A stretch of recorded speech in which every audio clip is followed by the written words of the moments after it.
national news.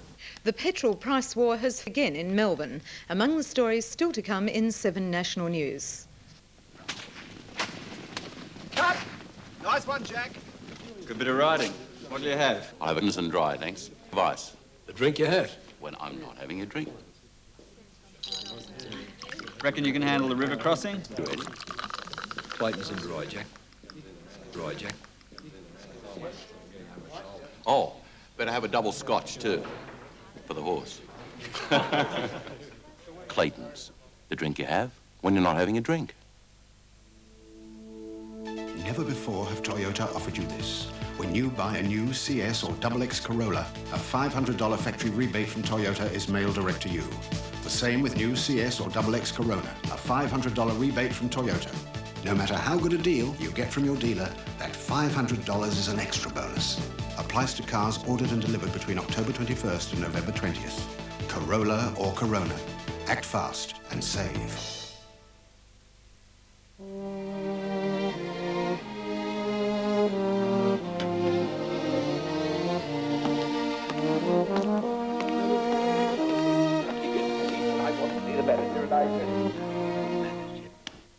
Not yet.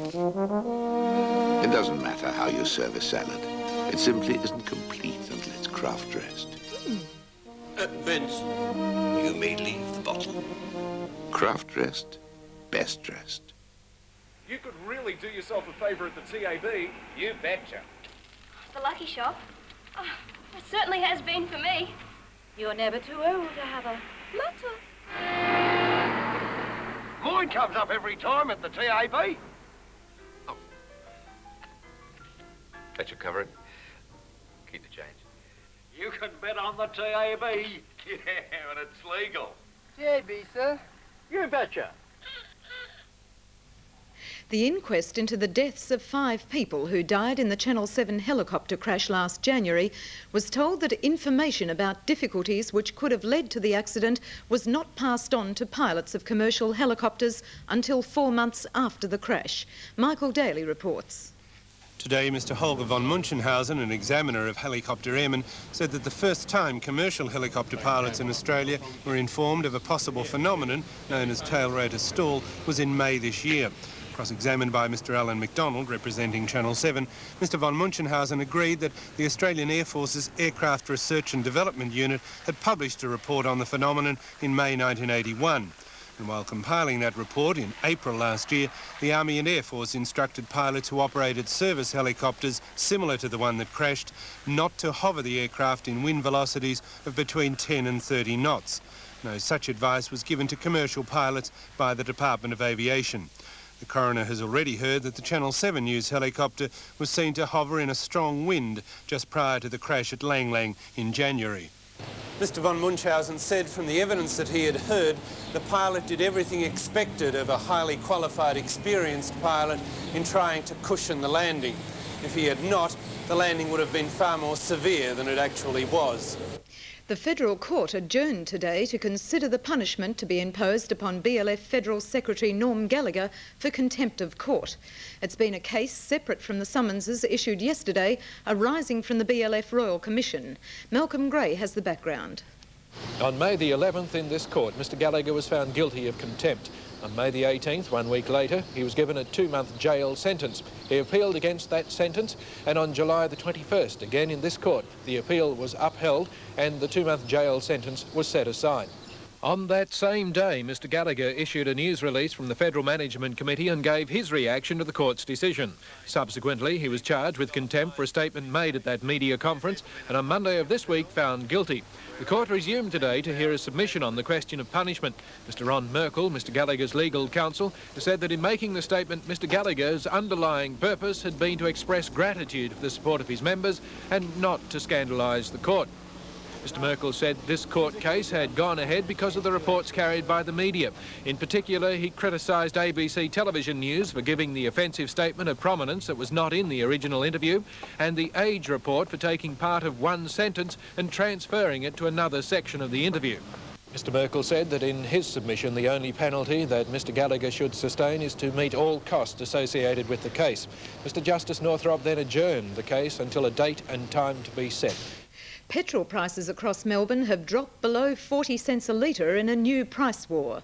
Petrol station owners are struggling to break even, and many are existing on margins of less than 3 cents. Carol Calling has this report.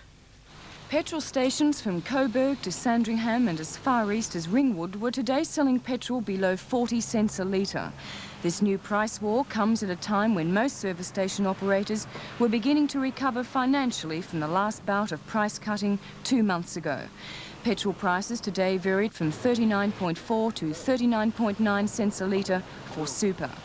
It's believed many oil companies are selling petrol to independent owners at 36 cents a litre, while lessee operators are struggling to exist on margins of less than 3 cents. The break-even point, according to the Service Station Operators Action Group, is between 3.25 and 4 cents a litre.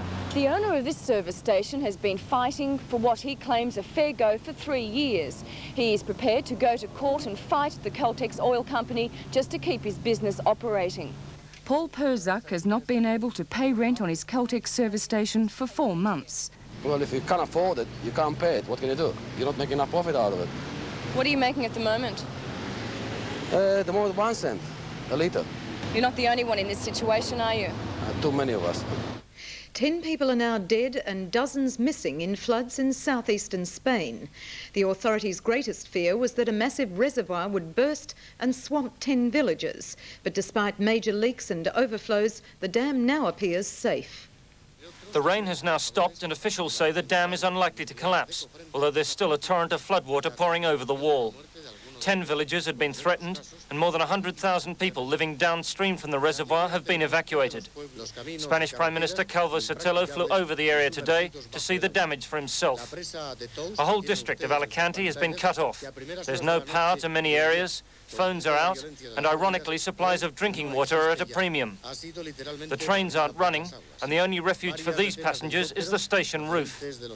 Normally, towns in this area are havens for sun-seeking tourists, but at the moment they look more like the lost city of Atlantis.